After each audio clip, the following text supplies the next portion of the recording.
नमस्कार दोस्तों, स्वागत है आपका योग वाटिका में। मेरा नाम है राजेश यादव और आज इस वीडियो में जानेंगे भोजन के बारे में। भोजन को 3 पार्ट में हम लोग जानेंगे।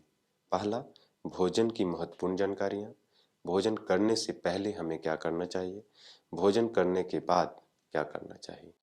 तो चलिए, पुराने ज़माने में लोग कहते थे, अगर आपको युद्ध की तैयारी करनी हो या युद्ध में जाना हो तो भोजन को चबाकर तथा नियत समय पर खाएं। दूसरा, भोजन की क्वांटिटी आधा तथा भोजन करने का टाइम डबल कर दें। तीसरा, भोजन को इस तरह खाएं कि लगे कि आप पानी पी रहे हो और पानी को इस तरह पिएं कि लगे कि आप भोजन कर रहे हैं। चौथा, जैसा खाए अन्न वैसा पाए मन और जैसा पिए पानी वैसा पाए वाणी। एक बार महर्षि चरक ने अपने शिष्यों से एक प्रश्न पूछा था कि स्वस्थ व्यक्ति कौन है।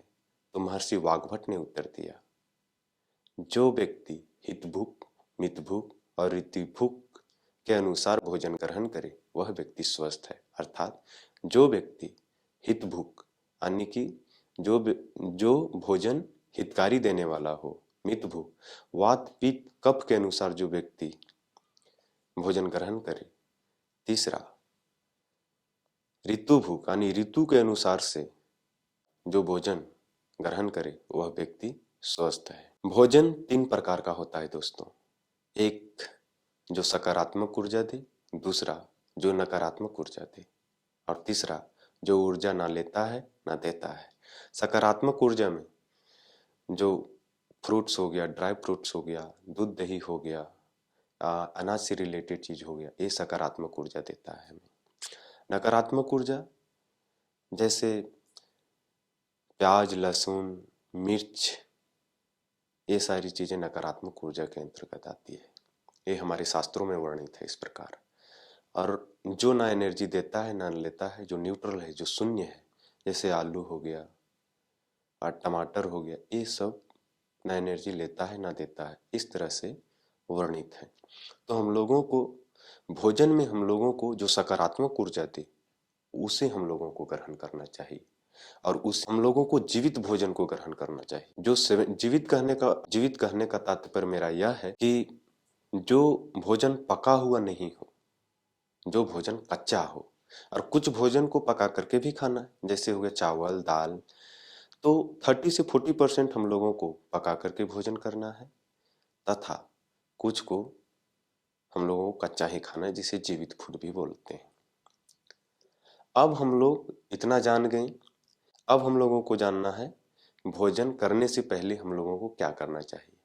तो जब आप भोजन करने जाएं तो कम से कम 1 घंटा पहले आपको अपनी क्षमता अनुसार पानी पी लें और जब आप खाना खाने जाएं उसी टाइम आप अपने हाथ पैरों को तथा मुख को अच्छी तरह से धो लें और जमीन पर आसन बिछाएं और आसन पर पालथी मार करके बैठें और भोजन की जो थाली आपके समक्ष आए तो भोजन को छूते हुए तथा महसूस करते हुए आप एक मंत्र का उच्चारण कर सकते हैं। वो मंत्र इस प्रकार है, ओम सहनाववतु सहनौ भुनक्तु सह वीर्यं करवावहै तेजस्विनावधीतमस्तु माँ विद्विषावहै। यह मंत्र भोजन को सिद्ध कर देता है। जब तक वो भोजन आपके थाली में है तब तक वो भोजन है, लेकिन वही भोजन जब आप अपने पेट में ग्रहण कर लेते हैं, आपके अंदर आ जाता है, तो वो भोजन आप ही हो जाते हैं। यानी कि वो भोजन आपसे कोई दूजा नहीं है।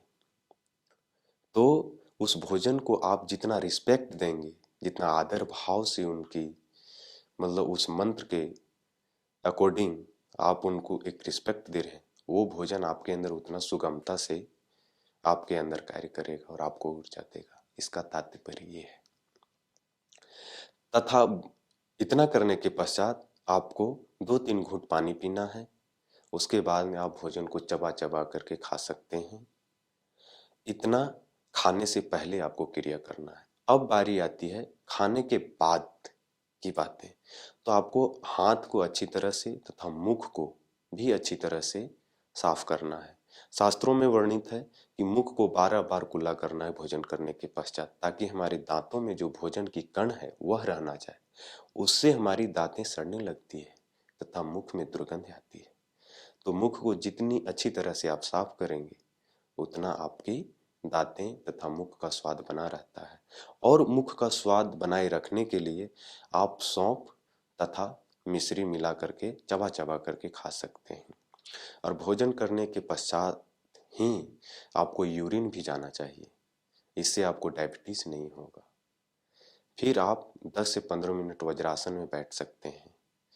कहा गया है सुबह नाश्ता करने के बाद आपको काम करना है, दोपहर के भोजन करने के बाद आपको आराम करना है। तो 30 से 40 मिनट आप आराम कर सकते हैं।